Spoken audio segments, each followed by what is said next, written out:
The Edge of Water by Olufunke Grace Bankole. Ianafa Emole. The shelves tell me so. There they are, the 5, hands holding like twine. The 6th one lags behind them, his legs dragging, as it has every lifetime since the first. At Emole, the brilliant edge, the soul dwells. Or they pass through, where being is a rest from the life before or the one to come. Olodu, their maker, is in the air all around, splendid like the sun through their wings of a dragonfly. Ever on a cusp, the souls come and go, meeting again or saying goodbye. Their bodies are dots of light, draped loosely in cloth, each woman a strand, each woven strand a marker of where they've been. Kindred they will call one another sooner or later. On earth they can be years apart, as daughters born to mother, but as at the brilliant edge the souls are ageless and made the same. As each awaits their turn to descend through the rounds of life and death, they wait for one another to return to where everything begins again and again. I am the one who tells you of this. I am Ianafa, the conduit of the oracle of knowledge.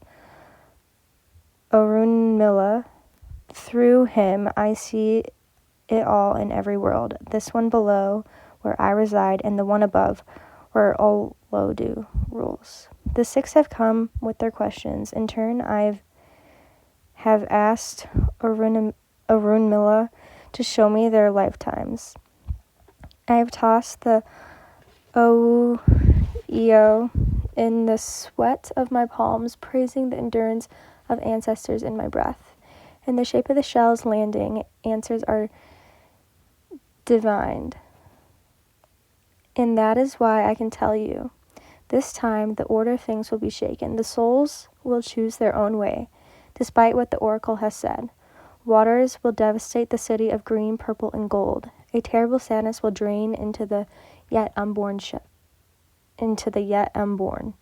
The shells tell me so. A storm is coming.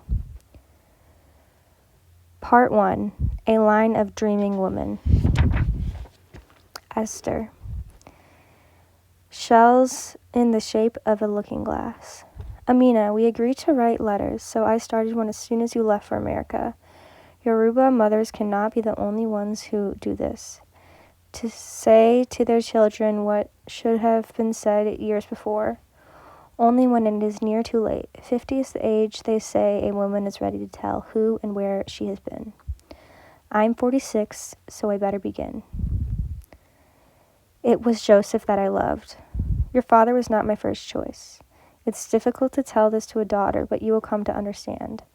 Joseph and the older boys in Ohe Street ran errands for Ahali that lived in the lot next to the abandoned bread factory. Do you remember it? The big stucco house with arched doorways and yellow walls. The work of the Brazilian returnees who had once been taken as slaves. In the afternoons after school, my friends and I walked the muddy dirt road home. Back then, the streets were not so full. We could take our time idling in our thoughts, wondering to each other about the purpose of the latest construction. Something was always being built. The first time I saw Joseph, he was crammed next to Sani inside the front of a faded pickup, with tire and metal scraps hanging off the back bed. Sani, elbow out of the driver's seat window, slowed and honked the horn. Like in the films, Joseph's big, happy teeth came into view. Against the shine of his skin, he smiled. His smile was the most alluring tease. By some instinct, our backs arched straighter. The girls and I pulled and patted the skirts of our green and white uniforms the rest of the way home. 4 days after, we each tried to catch Joseph's gaze. Loud and forced laughter, hands tightly at our waists to accentuate newly rounded hips. 15 years old, we were learning what the older women already knew. A man reads the body first. Who do you think he's looking at? My friend Tenny asked. Who knows, I said. We agreed, outwardly at least, that Joseph managed to look at all of us without really looking at anyone. The harder it was to discern, the more anxious we were to know, especially as the end of the school term drew near. Exams out of the way and on holiday, the one that was chosen would have nothing but time to flash her victory in the other girls' faces. Then one day, as if to settle the matter, in longest stretch of a glance, I was sure Joseph was looking at me. The other girls must have seen it too. Coldness crept between us. Who do you think he was looking at? I answered my own question with a shrug, pretending even as the butterflies swam up my throat. My friend's silence confirmed what we already knew. The following day was the last day of the school year. For the first time in weeks, Joseph and Sandy did not drive by. Lingering as we did on the dirt road, it was all alone. We had won the prize of Joseph's gaze, and there was nothing more than that. A year passed. On the day Joseph came to Mummy's restaurant, nothing in the air prepared me for it. I have long believed that my life predicts itself. Before the best and worst of things, a kind of oracle appears. If there has been such an omen on my path, though, I must have missed it. Neither Joseph nor his friends ever came to the restaurant my mother owned, for most of her customers were freshly graduated from university young men who worked at the secretariat nearby. Every now and then, those with business in the same building. When Joseph and Sandy came in that day, I was counting a roll of cash. A yellow pencil stuck behind my ear. By the time I looked up, one of Mummy's workers had gotten to them for their takeaway order.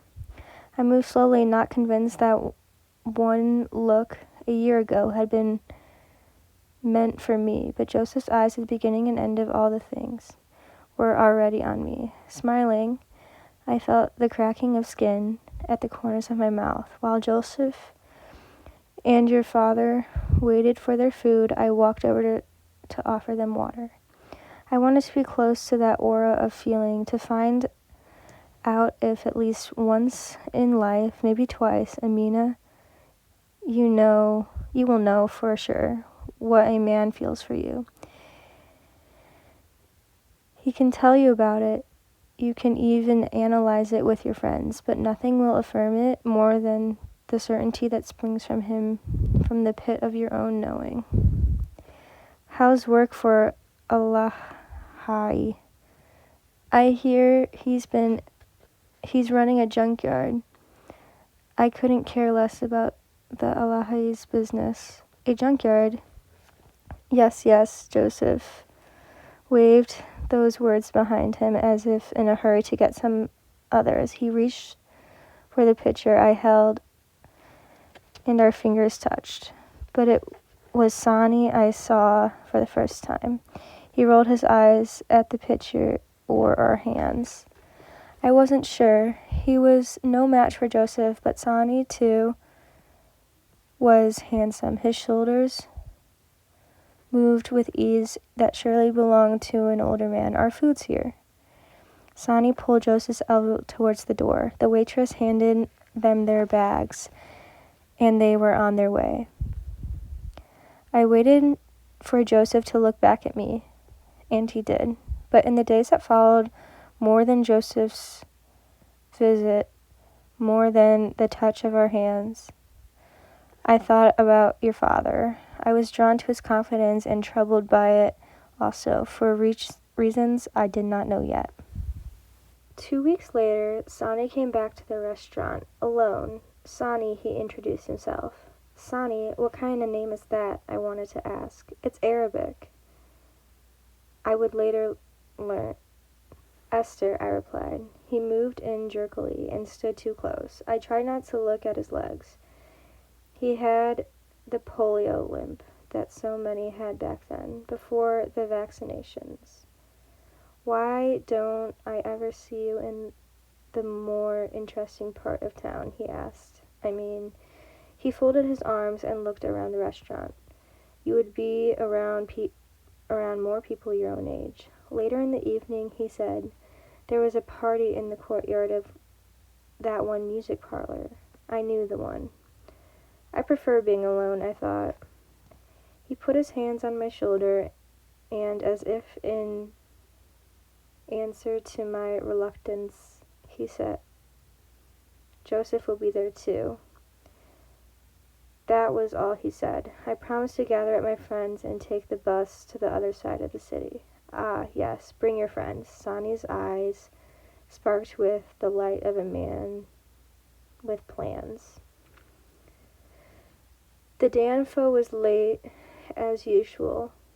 Not that this dampened our mood. We arrived just as the crowd was feeling good and loose, beers in hand. We walked through the parking lot, through the dancers' shouts over 60s high-life guitars riffs.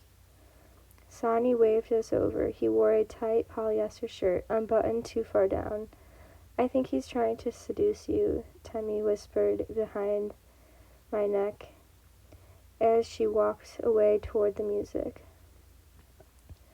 I looked around, hoping to spot Joseph. Sani checked his watch. He turned to the food stands. I wasn't born yesterday, Esther. I know it's Joseph you came to see. This was the first time I saw your father smile. You can come with me to pick him up, if you'd like. The way Sani drove made no difference to me. Not at first. But after a while, I didn't realize he lived so far out. He doesn't. I just needed to stop by my place to change my shirt. Sani turned to me and tugged his collar. I spilled beer on this one and it smells.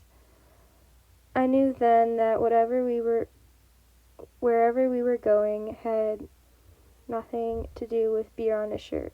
I knew it, but I couldn't say so. There was nothing I could say that didn't sound like doubt, and I was frightened of my own uncertainty. My belly felt tight, like it hadn't been fed for days. After 1 minute more, Sani went off the road. He steered down a rocky path towered by drooping trees. He stopped the car, and in the instant I reached for the door handle, he grabbed my wrist. Esther, where are you going? He asked gently. I hadn't thought that far. I turned to the window. There's nothing out there but dark. He moved in his seat toward me. Besides, how will you get home? The sound of his breath filled the car. I understood what would happen then. I'd heard the other girls' stories, and there was always one ending. I reached through Sani's arms and turned the radio full blast. If this was going to happen to me, I didn't want the sounds. I arrived home that night after Mummy was asleep. I had gone back to the party with Sani as if nothing happened. Tummy full of drink hung on his shoulders as he made his way through the crowd. Cheerful as ever. Nothing left to do, I danced. I took a swig of beer for the first time. The bitterness stung my gums. It began to rain. My eyes brimmed, the rage coming on. I was glad for the water washing down the burning.